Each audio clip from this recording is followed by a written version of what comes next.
And we are live. Hello, everyone, and welcome back to Mufasa's daily book reading at noon. Today is the first day that we're going to be reading our new book for 10 minutes. We're going to be reading Executive Coaching with Backbone and Heart, a systems approach to engaging leaders with their challenges. This book was written by Mary Beth O'Neill. We are going to start today by reading the introduction of the book.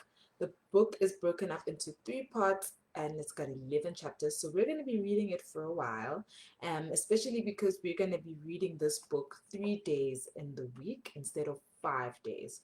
So it gives us enough time to recap on all of the information and to really make it engaging and engage you as well in the book, and you engage us as well, so that we can have a really great conversation about leadership, with leading with heart and with backbone. Remember, from the Energy Leadership book, we are all leaders either by choice, lead by choice, or we lead unconsciously, right? So we're all leaders.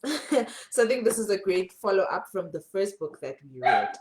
Please note that the first book that we read, all of the readings are uploaded onto our YouTube channel in a playlist. So you don't have to go looking around for them. You will find them in one place ready for you to read and engage with the content and engage us as well. Make sure that you leave your comments and any questions about the certain chapters or any information that you would like, or any questions you'd like answered, so that we can make it as fulfilling as it is for us to read the content to you. Sounds like a good deal, right? It's a good deal, definitely. So take us up on it and follow our YouTube channel. I'm going to start reading. I'm going to read to you what the first part is about, the first chapter, and then, yeah, we'll get into the introduction. And, my time is already set for 10 minutes. Okay, so part one is about the core concepts, the coach's stance. Chapter 1 defines executive coaching and explores three core principles that underlie the book: coach self-management, a systems perspective, and a methodological compatibility with the first two principles. The chapter explains the use of backbone and heart as it relates to the principles of coach self-management. So that's the chapter we're going to be reading today. Okay, right. An introduction to executive coaching. Coach, what are the pressing business challenges you face? Leader, we've got to get our division out of the cellar. Consistently we perform behind the other four divisions, and the CEO's patience with us is wearing thin. I don't think he's going to put up with it much longer. Coach, how much time you got? Leader, at the outside, maybe 12 months. Coach, what obstacles prevent you from getting the results that you want? Leader, my executive team isn't operating as a unit. They're pursuing their own business goals, not coordinating overlapping interests with other departments. In our meetings, when I ask for their opinions, they address issues only in their functional area. We're not doing any creative problem solving. Coach, what impacts do these disappointing results have on you personally? Leader, I have to work two jobs, my own and the vacancy on my team. In my first year as senior vice president, I had three positions in a row vacated, and it's been too long to fill each one. It's like trying to drive a car with one wheel constantly missing. It prevents me from looking at the big picture. This sounds like a great setup for perpetuating burnout for both you and your team. You'll never get the results you need to succeed if you don't carve out the space to lead your team. That's very nice. Leader, so tell me how to do it when I'm fighting fires. Coach.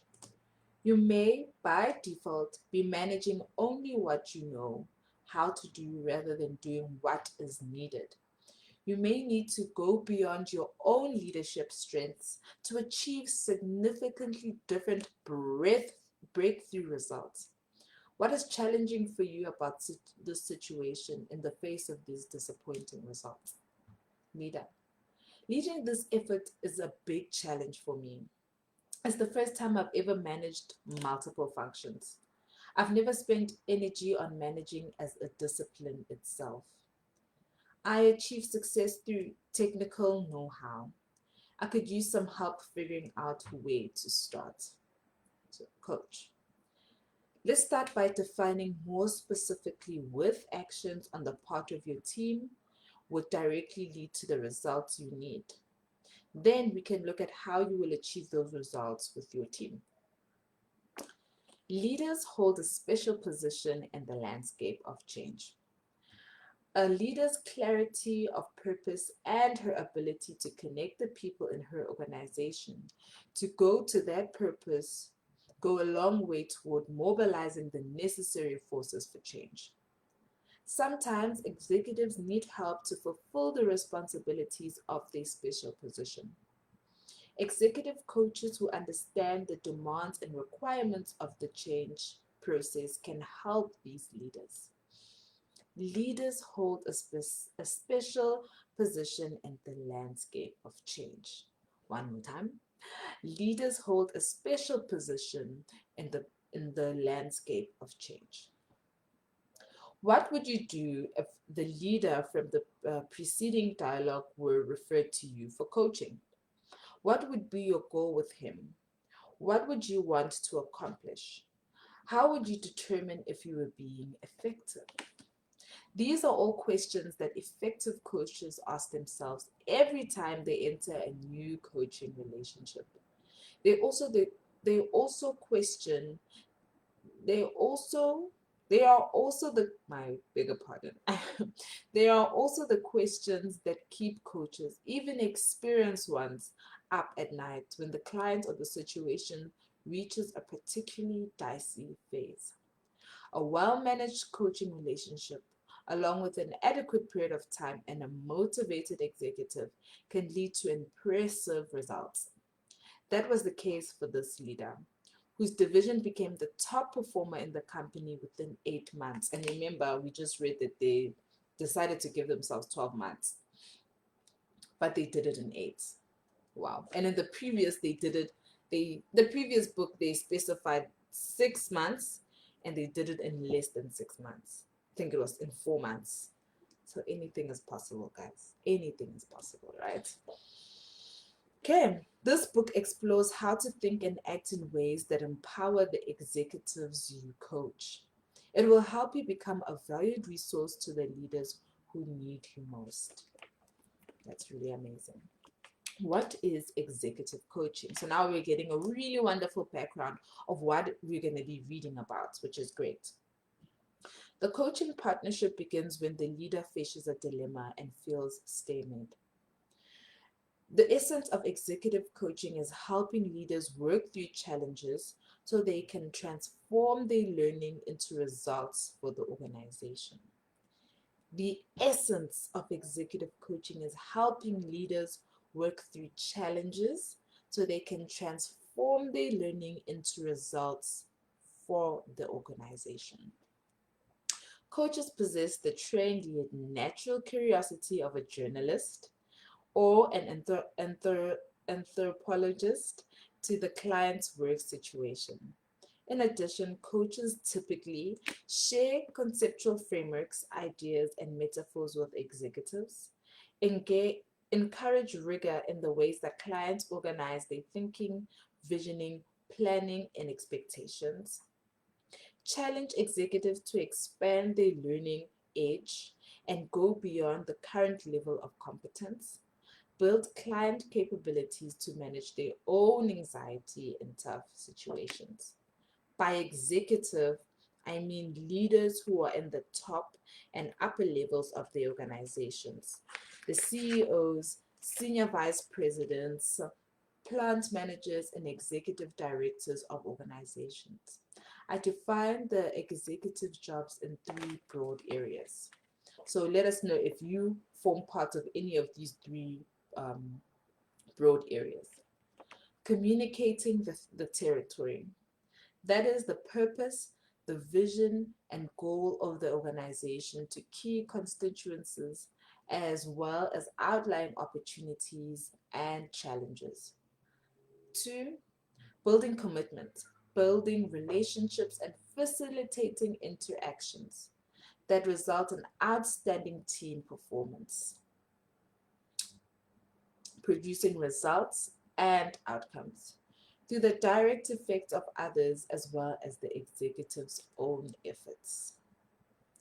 Executive coaching is the process of increasing the client's effectiveness in meeting these three responsibilities.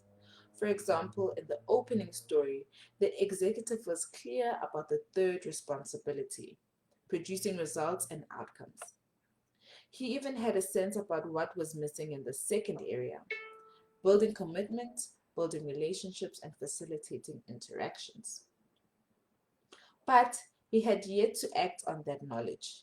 He was not defining the expectations he had for his team. Neither was he communicating to his team with any conviction the territory ahead and the vision for where they need to go. Some of you coach one-to-one with leaders exclusively. Others, myself included, use coaching as one tool in the toolbox used for large organizational change projects with leaders. Although my practice encompasses this book focuses largely on the one-to-one executive coach work relationship because it is so critical. So that concludes today's reading, right on time. I hope that, as you can hear, I hope you enjoyed the reading. And yes, so now we have a little bit of an understanding of what executive coaching is and who falls under this who falls under as executive leaders, right? So just to recap, right, in the book, Mary defines three broad areas in which she categorizes executive leaders. One of those areas is communicating the territory. So that is the purpose, the vision, and goals of the organization to key constituencies, as well as outlining opportunities and challenges. Second broad area, building commitment, building relationships, and facilitating interactions that result in outstanding team performances. Producing results and outcomes is the third area, through the direct efforts of others as well as the executive's own efforts. So I would imagine that we all fall under these three broad areas, in some way or another.